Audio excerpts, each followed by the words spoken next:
తన భాగవతము కూర్మావతారము జగన్మోహిని అమృతము పంచుట ఆశాంతాలోకనములు నా శీతల భాషణములు నా లలితముల్ రాశి పరంపరలగు చుంబాసములై వారి నోళ్ళు బంధించెన్రుపా. ఓ పరీక్షిత్ మహారాజా, ఆ జగన్మోహినీదేవి మెరుగారు చూపులు, చల్లని పలుకులు, బుజ్జగింపులు కట్టుతాళ్లలా సాగి సాగి రాక్షసుల నోళ్లను కట్టేశాయి అని ఈ పద్య భావం.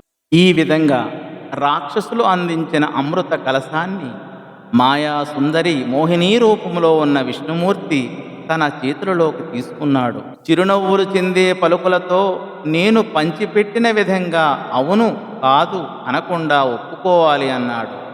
ఆ షరతులకు అంగీకరించిన రాక్షసులు దేవతలు సరే అన్నారు. వారందరూ ఉపవాసం ఉండి స్నానాలు చేసి హోమాలు ఆచరించారు.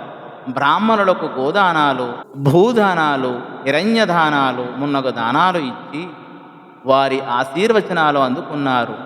తెల్లని బట్టలు కట్టుకున్నారు. చందనం, పూతలు, పూలమాలలు, ధూపాలు, దీపాలు అలంకరించిన బంగారు మండపంలో చేరారు. తూర్పుకు కొసలు ఉండేలా పరిచిన దర్భాసనాల మీద తూర్పు ముఖంగా వరుసలు కట్టి కూర్చున్నారు అని ఈ వచన భావం. శ్రోణీభర కుచయుగ భరవేణీ భరణమునుడస్తి వివిధాభరణక్పానయై యువిధ వచ్చెను బాని సరోజమున అమృత భాండము కొంచున్. అప్పుడు కటిభారం స్తనాల భారంతోనూ శిరోజాల భారంతోనూ చిక్కిన చక్కనమ్మ జగన్మోహిని తన పద్మం వంటి చేతిలో అమృత కలశాన్ని పట్టుకొని వయ్యారంగా వచ్చింది. ఆమె ధరించిన రకరకాల ఆభరణాల సవ్వళ్ళు చేస్తున్నాయి అని ఈ పద్య భావము. ధన్యవాదము.